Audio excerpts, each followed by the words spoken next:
Did someone say Ascension? Hello, and welcome to another exciting episode of The Retired Astronaut. I'm your host, Patal Mani, and today I'm going to be sharing with you, the audience, kind of a couple of book reports, actually, some free PDFs that I found online when I was researching the subject of Ascension and the nature of starseed missions and lightworkers, indigos, and as it would so happen, I came across free books online that are quite intriguing. I know there's like a light thing going on here. It's kind of wild, but and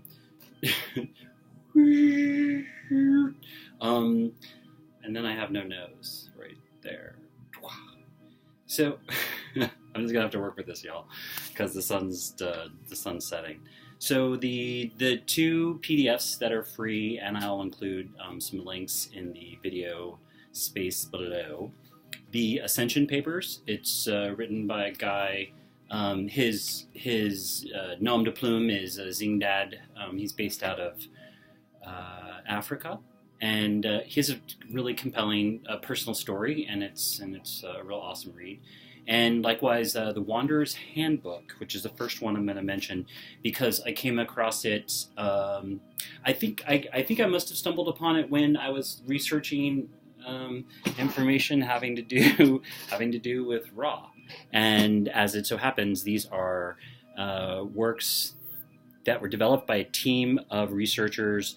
They started off, I want to say, like in the 70s, late 70s and 80s, and their mission being to develop this, clear communication with a greater intelligence. And they were making communication with it and recording the conversations. And the books have been revised in a number of times. And actually, they're also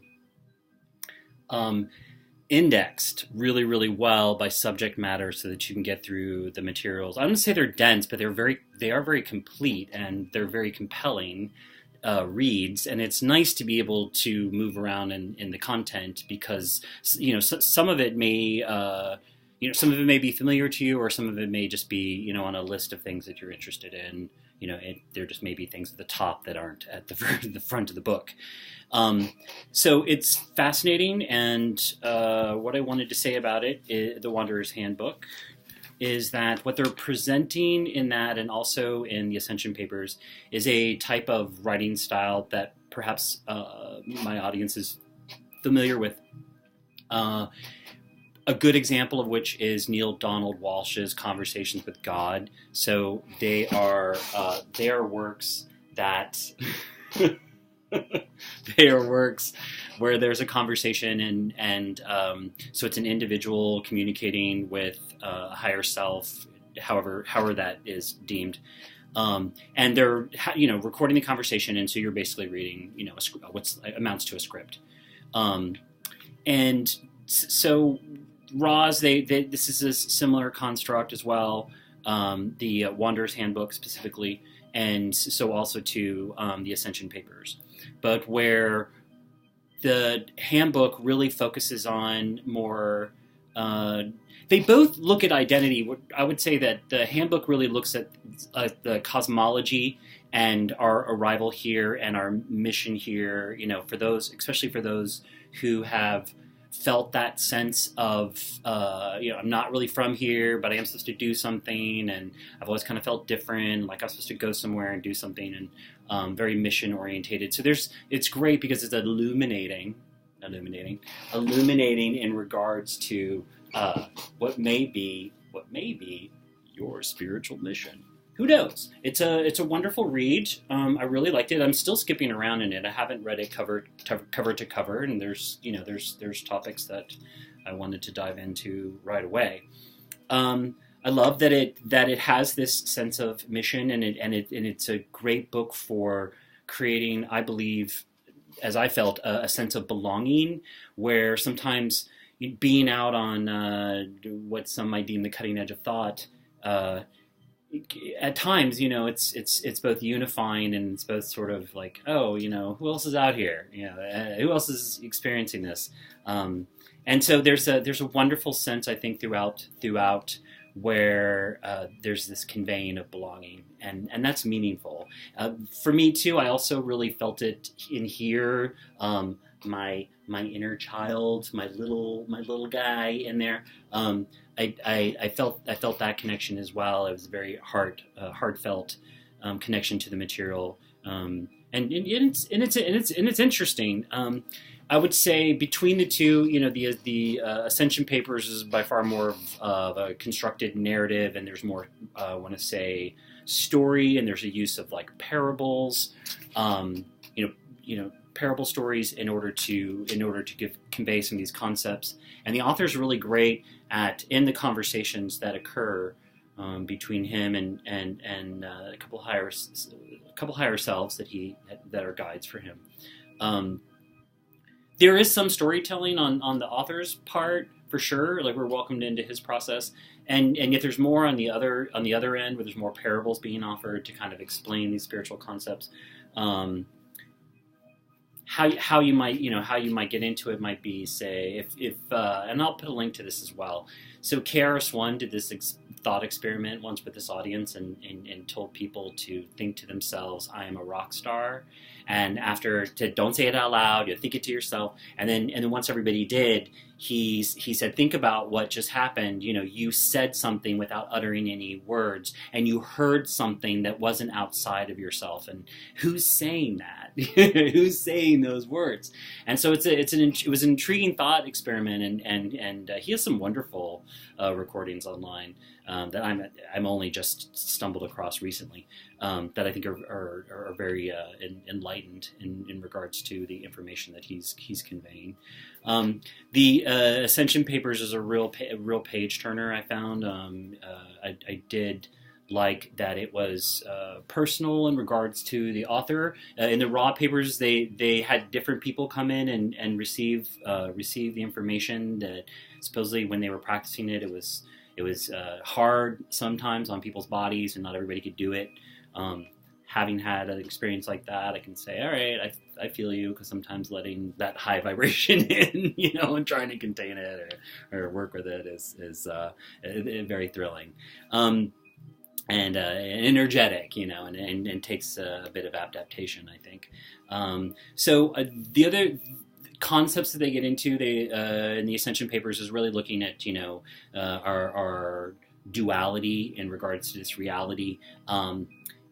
Looking at concepts like good and evil, like what are those from a creator being perspective, and it's the creator being perspective that is most put forward in the papers, and also the development and recognition that we are creator beings, and encouragement to practice being that, just being creator beings, not creator doings, but creator beings. And they're wonderful concepts. For instance, they delve into this idea of a perpetrator, victim, rescuer sort of dynamic that plays out a lot within incarnations, and how, if you're kind of at that rescuer stage, you're at the point of stepping out of those sort of thought traps, which are technically illusion, because everything's connected. There is no separation from source.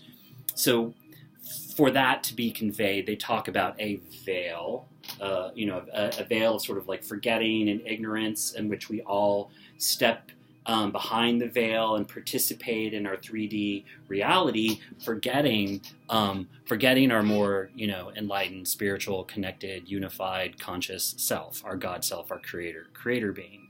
And it's here that we know that we're connected, and so all that, all the illusion of 3D is much like, when you watch a movie or go to see a play, what you're looking at isn't real. We know that the actors are conveying, and portraying, real emotions, so that we can feel along with them. But ultimately, at any moment, the gig could be up just by saying, cut, or stop, or fire in the theater, or whatever. So what the Ascension Papers talk about is our willfulness in coming to 3D by stepping behind the veil of forgetting, so we can participate dualistically, which isn't possible within unified consciousness. It's not possible to experience a separation because of the illusion, but then behind the veil, the the illusion can be maintained. We're maintaining it individually, center of our own universe, and we're also co-creating in many different stages and platforms with other creator beings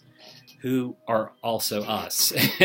And so part of I love this about the Ascension Papers, they're really encouraging love as, love of self, first in the, caring and in your thoughts and in your, how you treat yourself, really, really beginning there, and then taking, moving that outward and really learning how to be just unconditionally loving to other beings, which is, again, being unconditionally loving to yourself. So the practice is ongoing, and your entire reality is the game, is the stage in which all of this, consciousness plays out, because there is no way to separate it all except for in our perception of it.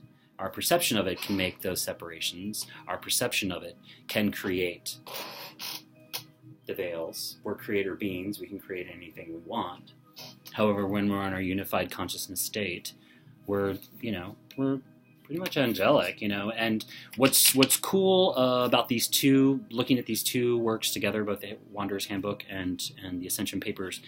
Wanderer's Handbook, I would say, is really great in sort of getting an understanding of, like, okay, I'm a cosmic being, and then, because as a, person who's, as a scientist, I can say, oh yeah, DNA and star stuff and all of that makes sense to my logical mind, and and I can extrapolate out from that, and black holes and all that sort of stuff. However, the next stage of that is taking it into the place where you're sort of stepping outside those what we accept as science now, because science is always changing. And so what's very cool about the Ascension Papers is it's like the level up, and both of these consciousnesses, I think, are very necessary. And as it happens, I'm writing a play about the process, and I'm very excited. I'm in the process of doing all those things currently, along with my thesis research. So it's so the stuff's personal. Like, part of this is research for my play, to actually have these perspectives and develop these perspectives within myself in order to convey them, in a connectable, engaging way with the audience. So that's the work ahead of me.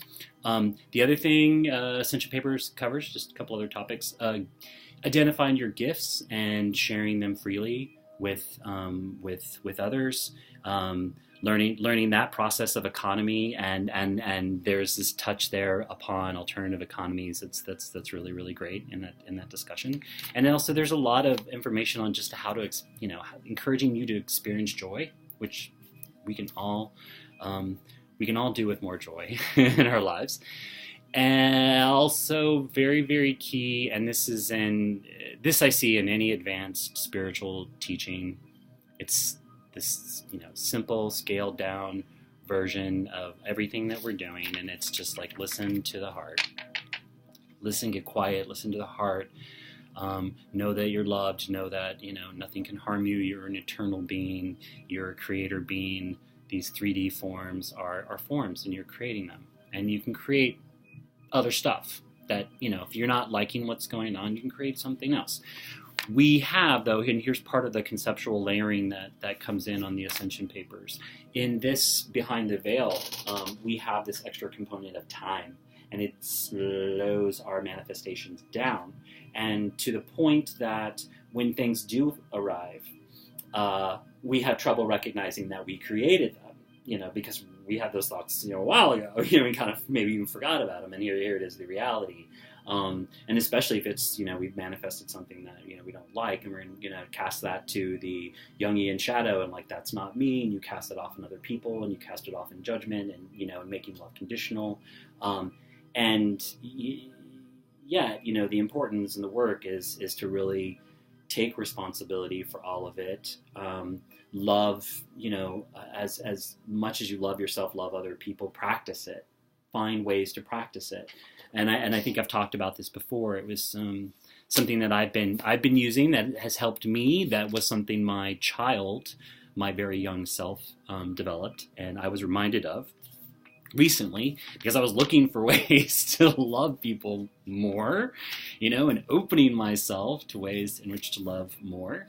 And I was reminded of this little, game, and I've talked about this before, is it was a way of bringing my thoughts back to spiritual focus when I was young, and I was wanting to maintain the positivity of that vibration. And so as people would pass me, rather than engaging in these thoughts about them and their histories and my relationships to them and their people and things that were done and not done, and and whatever my opinion about the person is, like, just forgetting all of that and just looking at this other human being and just sending that person just very simply like, I love you. I love you. That's it. Just point in my mind, And even now I might think about it and think about like sending that energy out through my heart chakra to another person. I might say namaste. I might say I love you. And this is felt, okay? Experiences. I'll walk through. I'm staying in the New Orleans right now. I will go through the French Quarter. All kinds of tourists from everywhere, and rather than and people do all kinds of weird stuff in New Orleans, and it'd be really easy to walk down the street and make all kinds of judgments, and instead I'm walking down the street and I'm just like sending love out to everybody and everything. And just feeling what that feels like to love unconditionally and practicing that unconditional love. And once the momentum gets going, and it doesn't take long, it's easy to maintain, and it feels really good. And I find myself moving into these beautiful spaces, which, where there's music and where there's art and where there's mystery and magic and where I meet, these characters. And it's just a wonderful way. I do this too. Like I'll bike through, there's a big park where I live. I'll bike through the big park and I'll radiate out, your heart. The magnetism of your heart radiates out 60 feet. It's what meets people first. So if that's what's energetically, magnetically meeting people first, if that's the first wave of energy that another individuated, part of the source who's also playing the separation game, you're going to send that energy out. Send out a greeting, set the energy up ahead of you. A lot of times I hear people talking about wanting to garden, and that might be great at a time when you're feeling low energy and you're needing to kind of conserve, to kind of move forward. And yet if you're activating from the start and you're sending out from the start, you can get a toroidal loop. You can get one of those, toroidal fields going, and you can actually just keep, because source is endless. And source is love, and like what we understand as love is really, it's beyond what we can put words to. We have this word, we use it, appreciation is another good one. So thank you for listening to me tell you about these two works, talking about the veil, talking about, spiritual missions and development here, and sunlight, bright light, beautiful day here in New Orleans. I'm gonna grab a little more of these rays before they set tonight. And as always, namaste. Take care. I love you. Oh.